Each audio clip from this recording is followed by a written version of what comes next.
नहीं हूं, एजुकेशन के फील्ड से नहीं हूं। मैं एक कलाकार हूं, एक आर्टिस्ट हूं, एक क्रिएटिव इंसान हूं।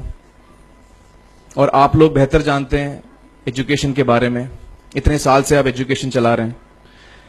पिछले कुछ साल से मेरा अनुभव हुआ है, चूंकि मैंने कुछ फिल्में की हैं। एक फिल्म थी तारे ज़मीं पर, और अभी हाल ही में मेरी जो फिल्म आई है 3 इडियट्स, ये दोनों फिल्में एजुकेशन के टॉपिक पर हैं। तो लिहाजा मैं इस वजह से मैंने काफी रिसर्च की एजुकेशन के ऊपर, और कुछ चीजें मेरे सामने आई हैं, और वो चीजें मैं आपके सामने रखना चाह रहा हूं। आज यहां पेरेंट्स हैं, एजुकेटर्स हैं, टीचर्स हैं, बच्चे भी हैं।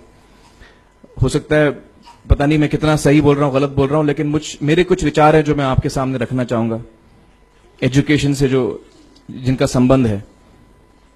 और वो ये कि सबसे पहले तो हर बच्चा खास होता है। ये मैंने डिस्कवर किया अपने रिसर्च में। हर बच्चा खास होता है। हर बच्चे में, हमारी तरह, आपकी तरह और हमारी तरह, हर बच्चे में कुछ ना कुछ काबिलियत होती है, कुछ ना कुछ कमजोरी होती है। मुझ में भी कमजोरी है, काबिलियत है। आप में भी कुछ ना कुछ काबिलियत और कमजोरी है, और हर बच्चे में कुछ ना कुछ कमजोरी और काबिलियत होती है। और हमें as parents, as elders, as education system, हमें हर बच्चे की खासियत को पहचानना है, उसे मदद करनी है। उसकी क्या खासियत है, उसका क्या दिल चाहता है, उसे किस चीज में खुशी मिलती है, वो हमें उसको हेल्प करना है कि हम उसको वो ढूंढ सके, और उसमें हमें सपोर्ट करना है। और जो उसकी कमजोरी है उसमें हमें उसको सपोर्ट करना है।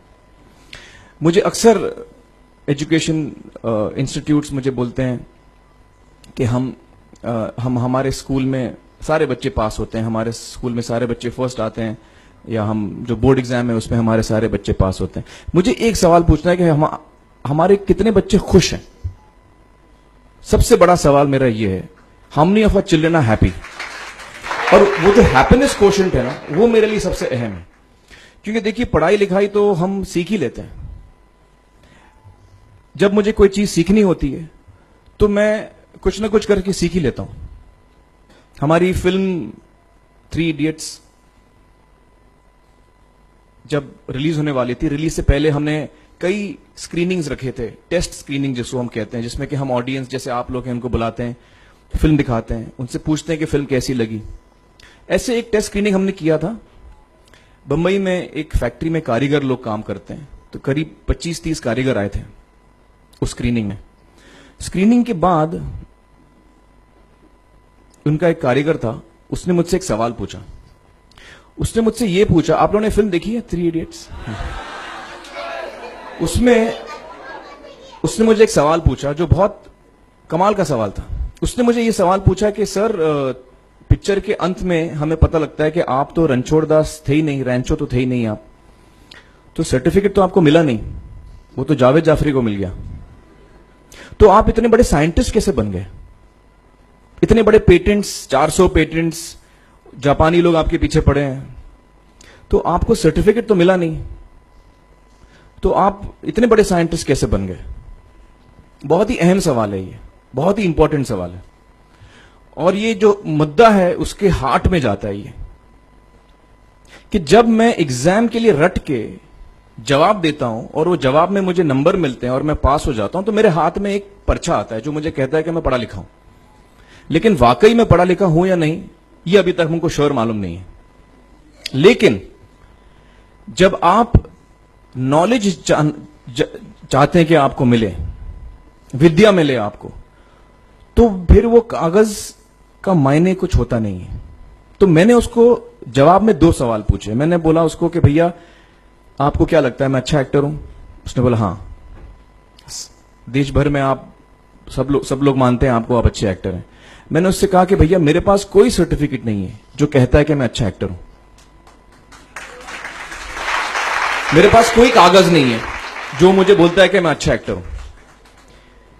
मैंने फिर उससे एक सवाल पूछा कि मैंने सुना आप बहुत अच्छे कटर हैं, आपके जो बॉस मुझे बताते हैं कि आप उनके मेन कटर हैं और आपकी बड़ी इज्जत करते हैं वो, आपके पास कोई पर्चा है, सर्टिफिकेट है जो मुझे बताता है कि आप कटर हो? उसने बोला नहीं सर। तो मैंने बोला आपका जवाब आपको इधर ही मिल गया। Education is beyond marks, education is beyond grades, education is what you learn. और मेरी इच्छा है कि हिंदुस्तान में हम एजुकेशन को इस नजरिए से देखें कि हम अपने बच्चों को वाकई शिक्षा दें। और शिक्षा हम खुशी से दें, क्योंकि शिक्षा में सिर्फ ज्ञान नहीं होता, शिक्षा में एक और चीज मिली हुई होती है, वो ये है कि हम अपने बच्चों को डेवलप करते हैं एज ह्यूमन बींग्स। आगे चल के वो जिंदगी में अच्छे इंसान बने, आगे चल के वो अपने पैरों पे खड़े रह सकें, आगे चल के वो इज्जत की जिंदगी जी सकें, आगे चल के वो दूसरों के बारे में ध्यान रखें, आगे चल के वो किसी के चेहरे पे मुस्कुराहट ला सकें, आगे चल के वो किसी की मदद कर सकें। This is what we should develop of our children. ये मेरी फीलिंग है। मैं जहां भी देखता हूं, ये मेरे साथ भी हुआ है जब मैं छोटा था।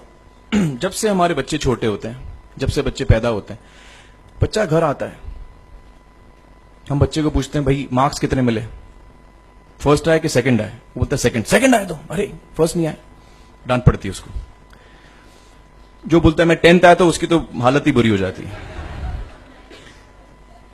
बच्चे को लगता है यार ये फर्स्ट आना बड़ा जरूरी है। उसको रेस में हम पूछते हैं तुम रेस में फर्स्ट आए कि सेकंड आए?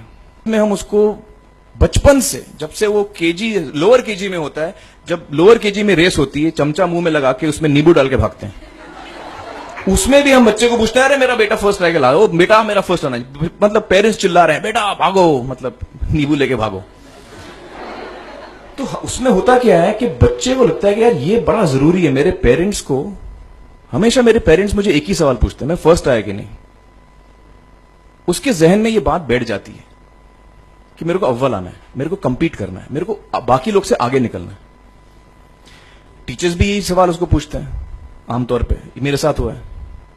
होता क्या है कि जब वो बच्चा 21 साल का होता है तो वो बड़ा सेल्फिश हो जाता है, और उसको सेल्फिश हमने बनाया, हमारे सिस्टम ने बनाया। वो अपने बारे में सोचता है और किसी के बारे में नहीं सोचता, क्योंकि यही हमने उसको ट्रेन किया है बचपन से। बचपन से हमने उसको यही ट्रेन किया कि बेटा तुम पहले आना, बाकी सब लोग को भूल जाओ। तो जब वो नौजवान बनता है तो उसका नजरिया सोसाइटी की तरफ यही हो जाता है कि भैया मुझे आगे बढ़ना है, बाकी सब बाय हुक और by crook I must succeed, I don't care about anybody else. मेरा ये दिल कहता है, मेरा ये दिल चाहता है कि अगर हम जितने यहां पेरेंट्स हैं, एडल्ट्स हैं, यंगस्टर्स हैं जो कल जाके पेरेंट्स बनेंगे, अगर हम अपने बच्चों को ये सीख दें जब वो छोटे हैं, जब वो घर आए हम उसको ये सवाल पूछें, ये नहीं पूछें कि मार्क्स कितने मिले, उसको ये पूछें कि बेटा आज तुमने किसकी मदद की, आज तुमने किसके चेहरे पे मुस्कुराहट लाई। अगर हम उसको ये पूछें तो उसको ये लगेगा कि यार जरूरी ये है।